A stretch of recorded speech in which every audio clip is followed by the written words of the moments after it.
ராதே கிருஷ்ணா. எல்லோருக்கும் நமஸ்காரம். இந்த வீடியோவில் பகவத்கீதையின் முதல் அத்தியாயமான அர்ஜுன விஷாத யோகத்தின் 15வது ஸ்லோகம் முதல் 18வது ஸ்லோகம் வரை விளக்கத்துடன் பார்ப்போம்.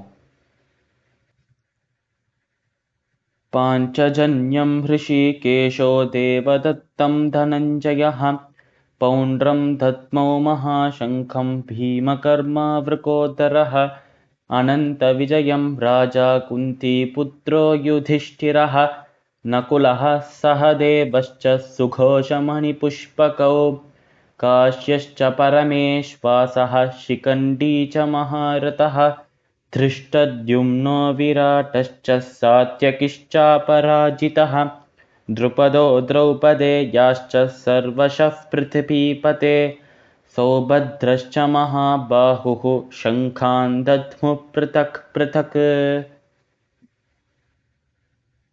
இந்த 4 ஸ்லோகங்களிலும் நம்ம சஞ்சயன் திருதராஷ்டிரனை பார்த்து இதுவரை நம்ம கிருஷ்ணரும் அர்ஜுனனும் எப்படி தங்களுடைய திவ்யமான சங்குகளை முழங்கினர் என்று பார்த்தோம்.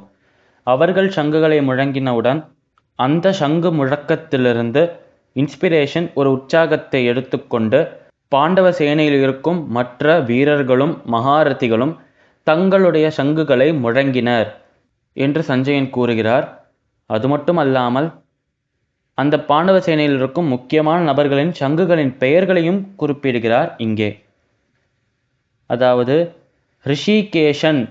ரிஷிகேஷன் என்று சொன்னால் புலன்களை, சென்சஸை அடக்கியவர், புலன்கள் மீது வெற்றி கொண்டவர் என்று அர்த்தம். அதுதான் மனிதர்களுக்கு மிகவும் கஷ்டமான எதிரிகளாக உள்ளன புலன்கள். இந்த புலன்களில் இருந்தும், இந்த புலன்கள் தரும் பற்றுகளிலிருந்தும் விடுபட்டு இருக்கிறாராம், விடுதலை பெற்று இருக்கிறாராம், தனியாக இருக்கிறாராம் நம் கிருஷ்ணர். அதனால் புலன்களை அடக்கியவராக, புலன்களை ஜெயித்தவராக இருப்பவர் ரிஷிகேஷனான கிருஷ்ணர். பாஞ்சஜன்யம் என்கிற சங்கை முழங்கினார். இப்படி பார்த்தசாரதியான பெருமாள் கிருஷ்ணர் பாஞ்சஜன்யம் என்கிற சங்கை முழங்கும் பொழுது பார்த்தனான அர்ஜுனன் தேவதத்தம் என்கிற சங்கை முழங்கினார். இப்படி அர்ஜுனனின் சகோதரனாக மிகவும் பயங்கரமான செயல்களை செய்யக்கூடிய பீமன் பௌண்ட்ரம் என்கிற சங்கை முழங்கினார்.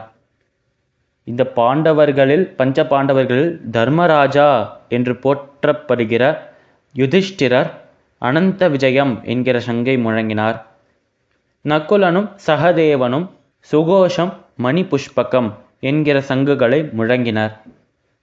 சஞ்சயன் திருதராஷ்டிரனை பார்த்து சொல்றார், இவர்கள் மட்டும் அவர்களின் சங்குகளை முழங்கவில்லை. காஷியின் ராஜா, ஷிகண்டி, திருஷ்டத்யும்னன், விராட்டன், சாத்யகி, துருபதன், பஞ்ச உபபாண்டவர்கள், சுபத்ரையின் மகனான அபிமன்யு போன்ற பல மகாரதிகள் அவர்களின் சங்குகளை முழங்கினர் என்று நம்முடைய சஞ்சயன் திருதராஷ்டிரனிடம் கூறுகிறார்.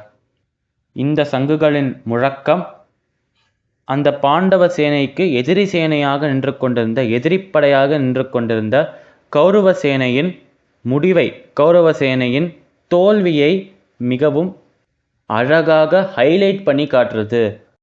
அவா தோக்கதான் போறா என்ற ஒரு விஷயத்தை வெளிச்சத்துக்கு கொண்டு வந்ததாம் இந்த சங்குகளின் முழக்கம். பகவத்கீதையின் முதல் அத்தியாயத்தின் 15வது, 16வது, 17வது மற்றும் 18வது ஸ்லோகங்களின் விளக்கம் இதுவே. சமஸ்தலோகாஹ சுகினோ பவந்து. சர்வம் ஸ்ரீ கிருஷ்ணார்பணமஸ்து.